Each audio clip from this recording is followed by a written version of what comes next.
जय हिंद। आज के वीडियो में हम लोग देखने वाले हैं MSc first semester inorganic chemistry के अंतर्गत वेरी इंपॉर्टेंट टॉपिक जो है हमारा वाल्व डायग्राम यानी वाल्व आग्राम, वाल्व आरेख। यह अक्सर एग्जाम में लॉन्ग टाइप आंसर क्वेश्चन में, कभी कभी शॉर्ट आंसर टाइप क्वेश्चन में भी दे दिया जाता है, लेकिन आता हर साल ही है, चाहे शॉर्ट में आए या लॉन्ग में आए। इसलिए आज का टॉपिक बहुत ही इंपॉर्टेंट रहने वाला है। इसको मॉलिक्यूलर ऑर्बिटर को रिलेशन डायग्राम भी बोला जाता है। इसकी हम लोग कंप्लीट स्ट्रक्चर देखे हैं, साथ में ट्राई एटॉमिक एंड पंच परमाणु यानी पेंटा एटॉमिक के बारे में भी देखेंगे, जो कि इसी के साथ में ही पूछा जाता है। तो चलिए स्टार्ट करते हैं वीडियो, यानी कि वाल्व डायग्राम यानी कि वाल्व आरेख होता क्या है। तो सन 1953 में एडी वाल्व नाम के वैज्ञानिक ने मॉलिक्यूलर ऑर्बिटल यानी आणविक कक्षक एमओ की एनर्जी ऊर्जा के आकलन के द्वारा अणु की शेप यानी आकृति को परिभाषित डिटरमाइन करने का एक सिंपल इजी डायग्राम मेथड प्रस्तुत किया, जिसे वाल्व डायग्राम कहते हैं। क्या बता रहा है कि सन 1953 में एडी वाल्व नाम के वैज्ञानिक ने मॉलिक्यूलर ऑर्बिटल आणविक कक्षक की एनर्जी के आकलन के द्वारा अणु की जो शेप यानी आकृति है उसको परिभाषित यानी डिटरमाइन करने का एक सिंपल इजी डायग्राम मेथड को प्रस्तुत किया, जिसे हम वाल्व डायग्राम कहते हैं। एडी वाल्व नाम के वैज्ञानिक ने बताया कि मॉलिक्यूलर ऑर्बिटल की एनर्जी मॉलिक्यूल की ज्योमेट्री पर डिपेंड निर्भर करती है। यानी एडी वाल्व ने बताया कि मॉलिक्यूलर ऑर्बिटल की एनर्जी मॉलिक्यूल की ज्योमेट्री पर डिपेंड निर्भर करती है। हाइड्रोजन एटम H2 स्ट्रक्चर के मॉलिक्यूल में बॉन्ड एंगल 90 से 180 डिग्री हो जाने पर molecular energy and structure change हो जाती है। वाल्व नाम के वैज्ञानिक ने बताया कि जो वाल्व की डायग्राम मेथड में किसी भी मॉलिक्यूल की संभावित दी गई संरचना स्ट्रक्चर एक सामान्य हाई सिमेट्री वाली रेफरेंस ज्योमेट्री एंड दूसरी अपेक्षाकृत लो सिमेट्री वाली विपरीत स्ट्रक्चर में bonding, anti bonding and non bonding molecular orbital की एनर्जी की तुलना के लिए रिलेशन डायग्राम तैयार किया। इस डायग्राम के विश्लेषण से सहज ही ज्ञात किया जा सकता है कि मॉलिक्यूल की ज्योमेट्री कौन सी होगी। वाल्व डायग्राम की एक हम लोग दूसरी पॉइंट भी कोई इसके अथवा में हम लोग इसको भी लिख सकते हैं। यदि हम फर्स्ट जो डिफिनीशन है वो अच्छा पसंद ना आया हो तो हम दूसरा यानी कि और में भी इसको इस प्रकार से भी डिफाइन कर सकते हैं। यानी ट्राई एटॉमिक मॉलिक्यूल की संरचना को स्पष्ट करने के लिए सन 1953 में एडी वाल्व नाम के वैज्ञानिक ने एक डायग्राम दिया, जिसे वाल्व डायग्राम और मॉलिक्यूलर कोरिलेशन डायग्राम भी कहते हैं। बहुत ही इजी डिफिनीशन है कि ट्राई एटॉमिक मॉलिक्यूल की संरचना को स्पष्ट करने के लिए सन 1953 में एडी वाल्व नाम के वैज्ञानिक ने एक डायग्राम दिया था, जिसे valve diagram of the molecular correlation diagram भी कहते हैं। माना कि AB2 क्या बता रहा है कि माना कि AB2 एक ट्राई एटॉमिक मॉलिक्यूल है। इस मॉलिक्यूल का शेप यानी लीनियर और बेंट होता है, जैसे कुछ इस प्रकार से इसकी स्ट्रक्चर दिया रहता है, जिसे A सेंट्रल एटम बीच में है और यहाँ से B और B यानी AB2 है तो ये बीच में है, तो यहाँ 90 डिग्री का कोण बनता है। ये बेंट में है और लीनियर में देख सकते हैं इस प्रकार से 180 डिग्री का कोण बनता है। With the help of the valve diagram we can the explain linear and bent structure in the AB2 molecules. A is the central atom which contain S, Px, Py and Px orbital. इन कक्षकों के साथ B के कक्षक overlapping करते हैं। अब इसका use के थ्रू हम ट्राई एटॉमिक मॉलिक्यूल के बारे में स्टडी करते हैं। अब नेक्स्ट टॉपिक है त्रिपरमाणु अणुओं की व्याख्या, यानी वाल्व डायग्राम का प्रयोग कर हम ट्राई एटॉमिक मॉलिक्यूल की स्ट्रक्चर को ज्ञात करते हैं, ज्योमेट्री को। वह मॉलिक्यूल जिसमें परमाणु की संख्या 3 होती है उसे ट्राई एटॉमिक कहलाते हैं। क्या बता रहा है कि वह मॉलिक्यूल जिसमें परमाणु की संख्या 3 होती है उसे ट्राई एटॉमिक कहलाते हैं। एग्जाम्पल के तौर पर देख सकते हैं BeH2, H2O, etc। Valve diagram for the BeH2। पहला पॉइंट में लिखते हैं हम लोग कि BeH2 में सेंट्रल एटम Be है तथा यह लीनियर ज्योमेट्री बनाता है। दूसरा पॉइंट है BeH2 मॉलिक्यूल में 4 इलेक्ट्रॉन है।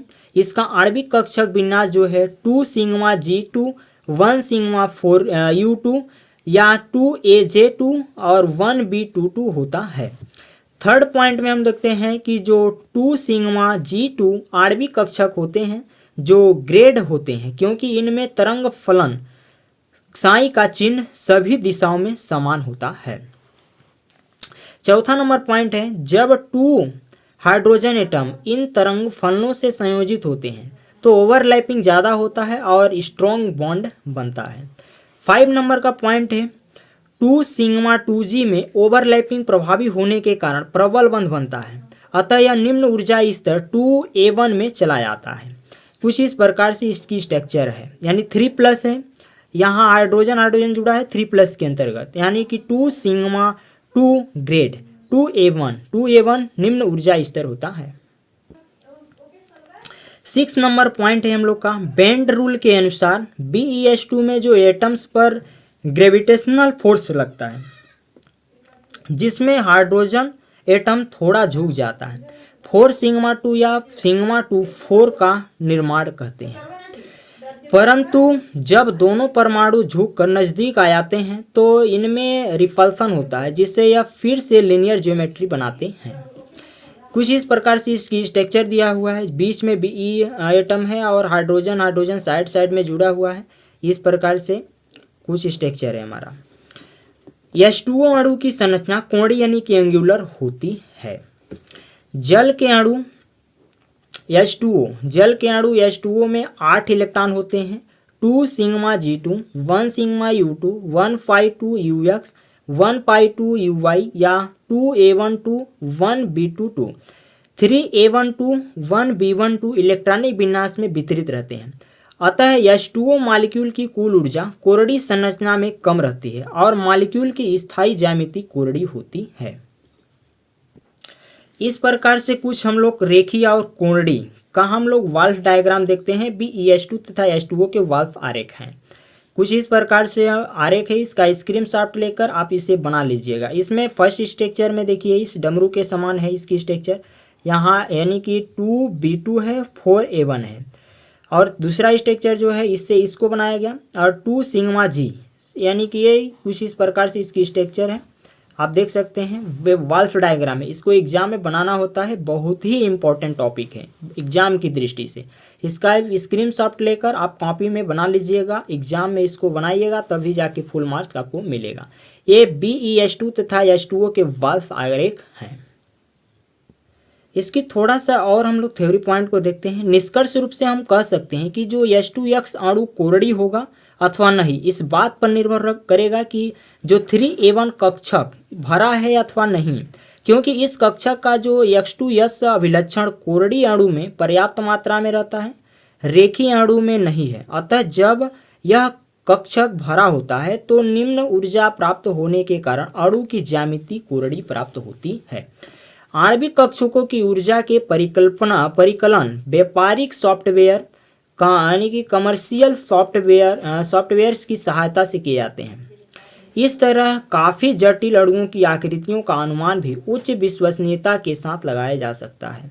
अब इसी के अंतर्गत हम लोग देखते हैं पेंटा मॉलिक्यूल यानी कि valve diagram for penta molecules यानी 5 परमाणु अणुओं की व्याख्या, यानी वाल्व डायग्राम के थ्रू इसकी स्ट्रक्चर को कैसे ज्ञात करते हैं। वे मॉलिक्यूल जिसमें एटम की संरचना संख्या 5 होती है उसे हम पेंटा एटॉमिक कहते हैं। क्या होता है कि वे मॉलिक्यूल जिसमें एटम की संख्या 5 होती है उसे हम पेंटा एटॉमिक कहते हैं।